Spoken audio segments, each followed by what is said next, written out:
السلام علیکم ورحمۃ اللہ وبرکاتہ۔ بسم اللہ الرحمن الرحیم۔ پیارے دوستوں، امید ہے کہ آپ حضرات خیر و عافیت سے ہوں گے۔ جواہر المنطق کے سبق کا سلسلہ چل رہا ہے۔ کل میں نے ان کلیوں کا بیان کیا کہ جو کلیاں بسیط ہوتی ہیں اور مرکب ہوتی ہیں، اس کے بارے میں تفصیل کے ساتھ آپ نے پیچھے پڑھ لیا۔ اس کے بعد میں نے سوالوں اور جواب کی طرز پر ان کلیوں کا بیان کیا جو اپنے افراد کی حقیقت کا عین ہوتی ہیں، یعنی جو اپنے افراد کی حقیقت میں متفق ہوتی ہیں، جن کے افراد کی حقیقتیں اپنی کلیوں کے ساتھ متفق ہیں۔ آپ ایک چیز سمجھ لیجئے کہ کسی کلی کی حقیقت کا کیا مطلب ہوتا ہے، کسی کلی کی حقیقت کا کیا مطلب ہوتا ہے۔ اگر آپ اس کو سمجھ گئے تو انشاءاللہ سبق کو سمجھنے میں بڑی آسانی ہوگی۔ کسی کلی کے حقیقت کا مطلب یہ ہے دوستوں کہ جن سے وہ کلی بنی ہو، جن سے وہ کلی بنی ہو، جن چیزوں سے اس کلی کا وجود ہوا ہو، وہ چیزیں اس کلی کی حقیقت کہلاتی ہیں۔ ان چیزوں کا اس کلی کے لیے ہونا اتنا ضروری ہے کہ اگر وہ چیزیں نہ پائی جائیں، ان میں جتنی بھی چیزیں ہیں، ان میں سے جتنی بھی چیزیں ہیں، اگر وہ چیزیں نہ پائی جائیں تو وہ کلی ہی وجود میں نہیں آئے گی۔ جیسے چائے کو بنانے کے لیے چائے کی پتی، چینی، دودھ اور دیگر چیزیں جو بنائی جاتی ہیں، ملا کر چائے کو وجود بخشا جاتا ہے۔ آپ اگر صرف دودھ کو پکا کر کسی کو لا کر دیں گے اور کہیں گے لیجیے یہ چائے ہے، تو اس کو چائے کوئی نہیں کہے گا۔ اگر آپ صرف چینی کو اگر پانی میں ڈال کر پکا کر لائیے اور کسی کو دیجیے تو کسی سے کہیے کہ یہ چائے ہے، تو اس کو چائے کوئی نہیں کہے گا۔ چائے کی پتی کو اگر صرف آپ لا کر کسی کو دیجیے کہ لیجیے چائے ہے، تو کوئی چائے نہیں کہے گا۔ الحاصل یہ ہے کہ جب ہم ان تمام کو اکٹھا جمع کر کے آگ پر پکا کر ایک جا جمع کر کے آگ پر پکائیں گے اور کسی کو لا کر دیں گے، اب اس پر چائے کا اطلاق ہوگا۔ کیوں؟ اس لیے کہ چائے کو وجود دینے کے لیے ان سب چیزوں کا ہونا ضروری تھا۔ ارے کہیں دودھ ہوتا ہے تو کہیں پانی سے بن جاتا ہے، کہیں نہیں ہوتا ہے تو، لیکن بہرحال کسی میں تو اس کو چائے کی پتی کو پکائیں گے نا۔ تو ایسے ہی ہر کلی کو وجود دینے کے لیے اس کے بھی اجزاء ہوتے ہیں۔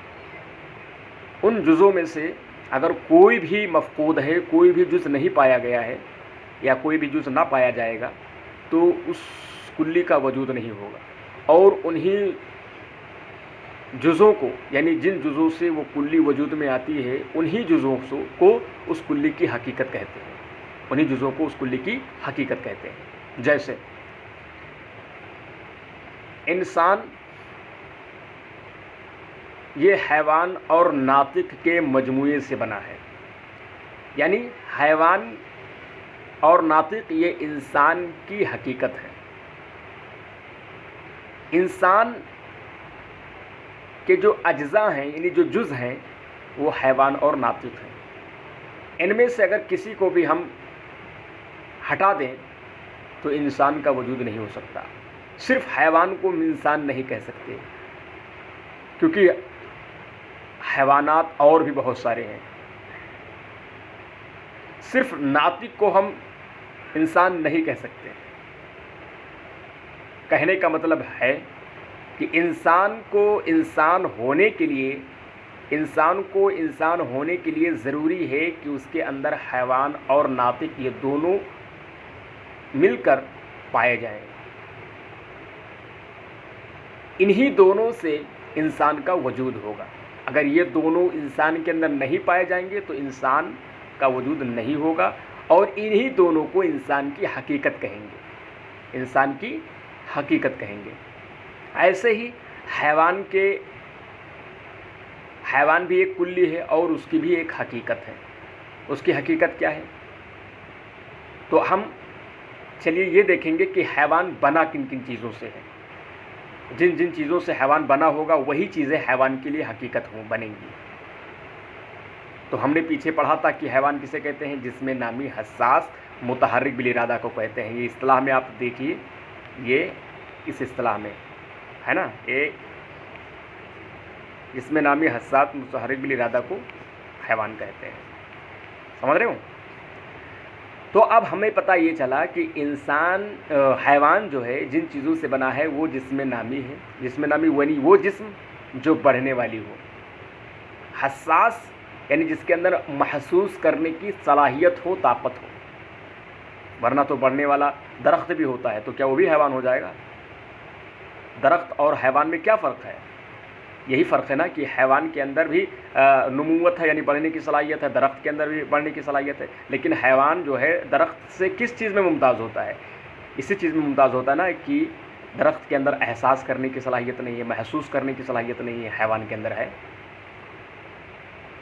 تو حیوان کے اندر کن کن جزوں کا ہونا ضروری ہے؟ جسم نامی اور حساس اور متحرک بالارادہ۔ متحرک بالارادہ کا مطلب کیا ہوتا ہے دوستوں؟ جو اپنے ارادے سے حرکت کرے۔ درخت اپنے ارادے سے حرکت نہیں کرتا ہے، وہ ہوا کی جھونکوں سے حرکت کرتا ہے، آندھیوں اور طوفانوں سے حرکت کرتا ہے۔ لیکن حیوانات، چاہے وہ بندر ہوں، چاہے وہ چقندر ہوں، چاہے انسان ہوں، چاہے جتنے بھی حیوان کے افراد ہیں، سارے کے سارے وہ حرکت بالارادہ کرتے ہیں، اپنے ہر ارادے سے ہی حرکت کرتے ہیں۔ تو حیوان کے وجود کے لیے ان تین جزوں کا ہونا ضروری ہے۔ کون کون؟ ایک جسم نامی یعنی بڑھنے والا جسم، اور ایک حساس یعنی محسوس کرنے کی بھی اس کے اندر صلاحیت ہو، محسوس کر سکے کہ ہم کیا چیز ہیں، ہمارے سامنے کیا چیز پیش کیا جا رہا ہے، اور متحرک بالارادہ ہو۔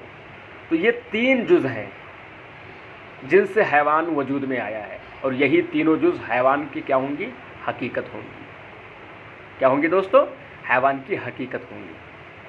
اگر ان تینوں میں سے کوئی بھی نہیں ہے، مثلا متحرک بالارادہ ہے، حساس ہے، لیکن وہ جسم نامی نہیں ہے، تو حیوان نہیں ہوگا۔ جسم نامی تو ہے، حساس نہیں ہے، تو بھی حیوان نہیں ہوگا۔ جسم نامی ہے، حساس ہے، متحرک بالارادہ ہے، تو بھی وہ حیوان نہیں ہوگا۔ سمجھ رہے ہو نا؟ اوپر چلے جائیے جسم نامی کے اندر۔ جسم نامی کے لیے کیا کیا ضروری ہے؟ تو جسم نامی کے لیے ضروری ہے کہ جسم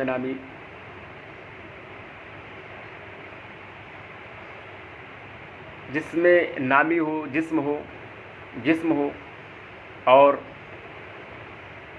ساتھ ساتھ میں اس کے اندر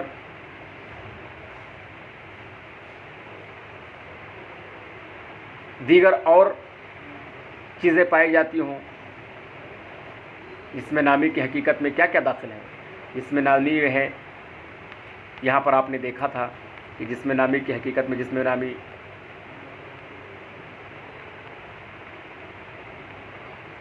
جس میں قابل نمو کو کہتے ہیں، مثلا انسان، حیوان، شجر۔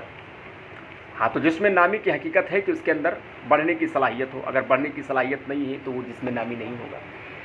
بہر کیف بات کو زیادہ طویل نہ کرتے ہوئے میں خلاصے کلام یہ پیش کروں گا کہ کسی بھی کلی کے وجود کے لیے جن چیزوں کا ہونا ضروری ہے، جن چیزوں کا پایا جانا ضروری ہے، یا یہ کہہ لیجئے کہ جن سے وہ کلی بنتی ہے، جس طریقے سے دیوار، اینٹ، پتھر، ریت، سریا، سیمنٹ، مورم وغیرہ سے دیوار بنتی ہے، ایسے ہی کلیاں بنتی ہے۔ تو جن جزوں سے کلیاں بنتی ہیں انہی جزوں کو ان کلی کی حقیقت کہا جاتا ہے۔ سمجھ گئے دوستو؟ یہ ہوا حقیقت کا مطلب۔ اب آج کا جو سبق ہے وہ یہ ہے کہ ہر کلی کے تحت اس کلی کے افراد ہوتے ہیں، ہر کلی کے تحت، ہر کلی کے نیچے اس کلی کے افراد ہوتے ہیں۔ जैसे इंसान के नीचे भी अफराद हैं, ज़ैद, बकर, खालिद, अमर, है ना, अनस, मैं ख़ुद अपना नाम ले रहा हूँ। हैवान के नीचे अफराद हैं फ़र्स, हिमार, खिर्द, भालू, बंदर, बकरा, बकरी, भैंस, गाय, है ना, ये सब के सब हैवान के अफराद हैं। तो क्या हर कुल्लियों के तहत जो अफराद आते हैं, जाहिर सी बात है एक कुल्ली के तहत बहुत सारे अफराद आते हैं, तो उन अफराद में से हर एक फ़र्द की हकीकत क्या एक होती है? हर एक फ़र्द की हकीकत क्या एक ही होती है या अलग अलग होती है? तो याद रखिए दोस्तों, कुल्ली अगर नौ है, नौ और जिन्स की आगे बयान करेंगे, अगर कुल्ली नौ है तो उसके अंदर जितने भी अफराद आएंगे उन अफराद की हकीकतें एक होंगी। जैसे इंसान ये नौ है, अब इसके नीचे जितने भी अफराद हैं, ज़ैद, बकर, खालिद, अमर, हाशिम, कासिम, सलमान, अनस, इन सब की हकीकत एक है। क्या? इंसान की हकीकत क्या? हैवान नातिक, और वही हकीकत इनके अफराद की भी होंगी। जो हकीकत ज़ैद की वही खालिद की, वही बकर की, वही अमर की, वही उस्मान की, वही फैज़ान की, वही सुलेमान की, वही नौमान की, वही अनस की, सब की हकीकत हैवान नातिक है। तो पता चला कि इंसान के तहत जितने भी अफराद हैं उनके तहत आने वाले अफराद की हकीकतें एक हैं, अलग अलग नहीं है, और वो क्या है? हैवान नातिक। लेकिन हम अगर बात करें हैवान के अफराद की, तो हैवान के अफराद क्या हैं ये जान लीजिए। आपने पीछे पढ़ा होगा, याद होगा, तभी तो समझ पाएंगे ये सब बातें। तो हैवान के तहत जो अफराद हैं वो हैं हिमार, फ़र्स, कल्ब, किर्द, हाँ, भैंस, गाय, ये सब के सब क्या हैं? हैवान के अफराद हैं। और हैवान के अफराद हैं तो ये सब, लेकिन क्या इन अफराद की हकीकतें भी, सारे के सारे अफराद की हकीकतें भी एक हैं? जैसे इंसान के अफराद की हकीकतें एक थी, क्या हैवान के भी अफराद की हकीकत एक है जैसे इंसान के अफराद की हकीकत एक थी? हमने देखा कि चलो आपकी बात हम मान लेते हैं, देख ही लेते हैं कि कौन से अफराद की क्या हकीकतें हैं। तो हमने देखा कि हैवान का एक फ़र्द इंसान है, उसकी हकीकत हमने पढ़ा भी कि हैवान नातिक है। हैवान का एक फ़र्द फ़र्स है, हमने देखा कि उसकी हकीकत, तो पता चला कि उसकी हकीकत हैवान साहिल है। देखो यहीं पर ही दोनों फ़र्दों की हकीकतें बदल गई। इंसान की हकीकत हैवान नातिक थी, लेकिन फ़र्स की हकीकत हैवान साहिल हो गई।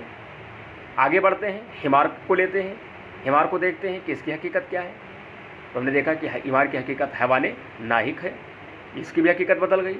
हालांकि है सब ये हैवान के फ़र्द ही, लेकिन तीन फ़र्दों को पढ़ाओ, तीनों फ़र्दों की हकीकतें चेंज हैं, बदली हुई है, सबकी सेम नहीं है। ऐसे ही कल्ब को ले लिया हमने, कुत्ते को ले लिया, हमने देखा कि इसकी हकीकत क्या है। तो हमने देखा कि इसकी हकीकत हैवान नाबे है, भोंकने की, इसके अंदर भोंकने की सलाहियत होती है। गधे को लिया, उसके अंदर जो रेंकने की सलाहियत होती है, सिरपों करने की सलाहियत है। बहरहाल हैवान के तहत जितने भी अफराद हैं सबकी हकीकतें एक नहीं है। जिस तरीके से इंसान के तहत जो अफराद थी उनकी हकीकतें एक थी, सबकी हकीकत हैवान नातिक थी, चाहे वो दुनिया का कोई भी इंसान हो, कोई भी इंसान का फ़र्द हो, सबकी हकीकत एक थी। लेकिन हैवान के तहत जो अफराद आ रहे हैं उन सब की हकीकतें एक नहीं बल्कि अलग हैं। ठीक है, तो ये क्या है कि कुल्ली अपने अफराद की हकीकत का ऐन नहीं है, बल्कि उनके अफराद की हकीकत मुख्तलिफ है। जिन कुल्लियों की अफराद की हकीकतें मुख्तलिफ है, तो हैवान के अफराद की हकीकतें क्या है? मुख्तलिफ है। हैवान के अफराद की हकीकतें मुख्तलिफ। और ये ऐसा क्यों होता दोस्तों? क्योंकि हैवान एक जिन्स है, और जिन्स के तहत जितने भी अफराद आते हैं उनके उन अफराद की हकीकतें अलग अलग होती हैं। और इंसान ये नौ है, और नौ के तहत जितने भी अफराद आते हैं उसकी हकीकतें क्या होती हैं? एक होती हैं। जिस्म नामी में हम चलते हैं, जिस्म नामी में देखते हैं कि जिस्म नामी के अंदर क्या क्या है। जिस्म के नामी के अंदर शजर है, जिस्म नामी के अंदर हैवान है, जिस्म नामी के अंदर इंसान है, जिस्म नामी के अंदर फर्श है, घोड़ा है, गधा है, सब है। अब हम इस यहाँ भी गौर करते हैं कि जिस्म नामी के एक फ़र्द को लेते हैं, शजर को, बढ़ने की सलाहियत है ना, तो शजर जिस्म नामी में आएगा ना, और एक फ़र्द को लेते हैं, हैवान को। इन दोनों फ़र्दों की हकीकतें हम देखते हैं कि एक है या अलग है। तो हमने देखा हैवान की हकीकत क्या है। हैवान की हकीकत है जिस्म नामी, हसास, मुतहरिक बिल इरादा। और शजर यानी दरख्त की हकीकत क्या है, उसकी हकीकत है सिर्फ़ और सिर्फ हसास, उसकी हकीकत सिर्फ़ और सिर्फ क्या है, जिस्म नामी है। तो पता चला शजर की हकीकत अलग है और हैवान की हकीकत अलग है। तो जिस्म नामी की भी अफराद की हकीकतें क्या हैं, अफराद के जिस्म नामी के भी तहत आने वाले अफराद की हकीकत क्या है, अलग अलग हैं, मुख्तलिफ है ना। जिस्म मुतलक में आइए देखते हैं, जिस्म मुतलक के तहत पत्थर भी है, शजर भी है, हैवान भी है। और पत्थर की हकीकत क्या है, पत्थर की हकीकत है जामिद रहना, खिसकना नहीं, न बढ़ना न घटना। दरख्त की हकीकत क्या है, बढ़ना। हैवान की हकीकत है जिस्म नामी, हसास होगा। इनमें भी तमाम अफराद की हकीकतें मुख्तलिफ है। तो देखिए, ये जिस्म नामी हो, चाहे जिस्म मुतलक हो, चाहे हैवान हो, इन तमाम में जितने हैं, इन तीनों के अंदर जो अफराद ज़िक्र किए गए हैं, इनके तहत जितने भी अफराद आए हैं, सबकी हकीकतें मुख्तलिफ हैं, अलग अलग हैं। इन अफराद की हकीकतें क्या है, मुख्तलिफ है। और ये क्यों हुआ ऐसा, क्योंकि ये सब जिन्स के अफराद हैं, लेकिन इंसान के अफराद अलग नहीं है, बल्कि ये एक है। इंसान के अफराद की हकीकतें अलग अलग नहीं, बल्कि सब एक हैं। अगर आपने ये समझ लिया होगा तो जौहर को भी समझ लीजिएगा ऐसे ही, क्योंकि वो भी जिस्म है, वो क्या है, जिन्स है उसके। तो उसके नीचे भी जो अफराद आएंगे वो भी सब क्या होंगे, मुख्तलिफ होंगी। उनके अफराद की हकीकतें भी क्या होंगी, मुख्तलिफ होंगी। अगर आपने ये सबक समझ लिया है तो 100% मैं गारंटी लेता हूँ कि आप कुल्लियात खमसा को चुटकियों में समझ जाएंगे। चलिए अब किताब देखते हैं। हमने तो ये आपको ऐसे ही ज़बानी तौर पर समझा दिया। कह रहे हैं उन चंद कुल्लियों का बयान जिनके अफराद की हक़ाइक़ मतलब ये हकीकत की जमा है। उन चंद कुल्लियों का बयान जिनके अफराद की हक़ाइक़ मुख्तलिफ है। सवाल, हैवान के अफराद के हक़ाइक़ मुख्तलिफ हैं या मुत्तफ़िक़। अफराद की बात हो रही है, यानी हैवान के तहत जो अफराद, हैवान के जो अफराद हैं, उन अफराद के आपस में उनकी हकीकतें मुत्तफ़िक़ है या मुख्तलिफ है, वो चीज़ पूछ रहे हैं। तो जवाब दे रहे हैं, जवाब हैवान के अफराद की हकीकतें मुख्तलिफ हैं। हम ज़ैल में हैवान के चंद अफराद और उनकी हकीकतें पेश करते हैं, जिनसे वाज़े हो जाएगा कि अफराद हैवान के हक़ाइक़ मुख्तलिफ हैं। देखो, हैवान का एक फ़र्द इंसान है और उसकी हकीकत हैवानी नातिक है। हमने सब बयान कर दिया, सब कुछ बता दिया है, बस आपको सिर्फ किताब देखना है। और अगर आप मेरी तकरीर को समझ गए होंगे तो इंशाल्लाह किताब को आँख मूंद के आप समझ जाएंगे। ठीक है, कह रहे हैं कि देखो हैवान का एक फ़र्द इंसान है और उसकी हकीकत हैवानी नातिक है। ठीक है, बिल्कुल हैवानी नातिक है। हैवान का दूसरा फ़र्द फ़र्श है और उसकी हकीकत हैवानी साहिल है। देखो दोनों चेंज हो गए कि नहीं चेंज हो गए। उधर इंसान की हकीकत हैवानी नातिक और फ़र्श की हकीकत हैवानी साहिल, तो हकीकतें बदल गई हैं। हैवान का तीसरा फ़र्द हिमार है और उसकी हकीकत हैवानी नाहिक है। इसकी भी हकीकत पिछली दोनों हकीकतों से, दोनों फ़र्द की हकीकतों से अलग है। हैवान का चौथा फ़र्द है असद, इसकी हकीकत हैवानी मुफ्तरी से। यही हाल हैवान के दूसरे फ़र्द का भी है। तो पता क्या चला कि हैवान के अफराद की हकीकतें क्या होती हैं, मुख्तलिफ होती हैं। ठीक है दोस्तों, ठीक है। सवाल, जिस्म नामी के अफराद की हक़ाइक़ मुख्तलिफ है या मुत्तफ़िक़। इसका भी जवाब वही होगा, क्योंकि जिस्म नामी भी हैवान की तरह एक जिन्स है और जिन्स के अफराद की जितनी भी हकीकतें होती हैं उन सब के यहाँ आपस में मुख्तलिफ होती हैं। मैंने बता दिया है पहले ही से। जवाब, जिस्म नामी के अफराद के हक़ाइक़ भी मुख्तलिफ है। मसलन हैवान की हकीकत जिस्म नामी है, हसास है ना, मुतारिब इरादा। और शजर की हकीकत जिस्म नामी है, मुजर्रद अनिल हिस्स है। मुजर्रद अनिल हिस्स मतलब यानी एहसास से खाली होता है। जिस्म नामी मुजर्रद अनिल हिस्स है, यानी दरख्त जो है ये जिस्म नामी तो है लेकिन मुजर्रद अनिल हिस्स है, यानी इसके अंदर महसूस करने की सलाहियत नहीं है। सवाल, जिस्म मुतलक के अफराद के हक़ाइक़ मुख्तलिफ हैं या मुत्तफ़िक़। सारी तकरीर मैंने कर दी है, बस वही बातें हज़रत भी जिक्र कर रहे हैं। सवाल, जिस्म मुतलक के अफराद के हक़ाइक़ मुख्तलिफ हैं या मुत्तफ़िक़। जवाब, जिस्म मुतलक के अफराद की भी हकीकतें मुख्तलिफ हैं। चुनांचे जिस्म नामी की हकीकत जिसमें काबिल नुमू है, यानी बढ़ने की सलाहियत होती है जिस्म नामी के अंदर, और जमात की हकीकत है जिसमें मुजर्रद अनिल नुमू यानी ना बढ़ने की सलाहियत होती है। जमात जैसे पत्थर, लोहा, मिट्टी वगैरह, है ना, तो ये बढ़ते कहाँ हैं। सवाल, जौहर के अफराद के हक़ाइक़ मुख्तलिफ है या मुत्तफ़िक़। जवाब, जौहर के अफराद के हक़ाइक़ भी मुख्तलिफ हैं, क्योंकि ये भी एक जिन्स है। हमने बता दिया ना कि जिन्स के तहत जितने भी अफराद आएंगे उन सारे अफराद की हकीकतें मुख्तलिफ होंगी। जवाब, जौहर के अफराद के हक़ाइक़ भी मुख्तलिफ है। चुनांचे जिस्म की हकीकत जौहर قابل آباد ثلاثہ اور نفس ناطقہ کی حقیقت جوہر مجرد عن الاباد ثلاثہ مدبر بدن کو کہتے ہیں۔ کیا کہا انہوں نے؟ جوہر قابل آباد ثلاثہ ہوتا ہے، چنانچہ جسم کی حقیقت ہے جوہر قابل آباد ثلاثہ ہونا، یعنی جسم کی حقیقت کیا ہے؟ وہ جوہر بھی ہے اور اس کے اندر طول اور عرض عمق بھی پائی جاتی ہے، اور جوہر کا ایک فرد ہے نفس ناطقہ۔ جسم بھی جوہر کا فرد ہے، لیکن جسم کی حقیقت کیا ہے؟ جوہر قابل آباد ثلاثہ، اور نفس ناطقہ بھی کیا ہے؟ جوہر کی حقیقت ہے، لیکن اس کی حقیقت کیا ہے؟ جوہر مجرد عن الاباد ثلاثہ، یعنی جوہر جسم روح نفس ناطقہ جوہر تو ہے، لیکن اس کے اندر لمبائی چوڑائی گہرائی نہیں ہے، یعنی مجرد عن الاباد ثلاثہ، یعنی یہ تینوں بعدوں سے کیا ہے؟ خالی ہے۔ چلیے بس آج کے سبق کے لیے اتنا ہی کافی ہے، آج کے لیے اتنا ہی سبق کافی ہے، اور انشاءاللہ مزید سبق کے لیے ہم آپ کو 3 یا 4 دن ویٹ کرنا پڑے گا، کیونکہ ہمارا طریقہ ہے کہ 3 دن میں دوسری ویڈیوز کو سینڈ کرتا ہوں اور 3 دن ہم جواہر المنطق کو پڑھاتے ہیں، لیکن آج میں نے 4 دن بھی پڑھا دیا ہے، کیونکہ آج میری گھنٹی خالی تھی، اس لیے میں نے جواہر المنطق کا اس سبق بھی پڑھا دیا۔ میرے دوستوں یہ فن بالکل بھی مشکل نہیں ہے، آپ لوگ خوب سمجھنے کی کوشش کریے برائے مہربانی میرے دوستوں، میں آپ کے پیچھے بہت محنت کروں گا انشاءاللہ، اور کر رہا ہوں، ٹھیک ہے؟ اس لیے آپ لوگ محنت سے پڑھیے، اور کوئی بات سمجھ میں نہ آئے میرا نمبر دیا ہے واٹس ایپ نمبر ہے، آپ لوگ اس پر کانٹیکٹ کریے اور مجھ سے پوچھیے، میں آپ کا بھائی ہوں، آپ میرے بھائی ہیں، اور ہمیں دعاؤں میں یاد رکھیے۔ اللہ تعالیٰ مجھے میرے علم میں، عمل میں، میری پریوار، میری فیملی اور میری عزیزہ اور عزیز سب کے علم، عمر اور زندگی میں خوب برکت عطا فرمائے۔ السلام علیکم ورحمۃ اللہ وبرکاتہ۔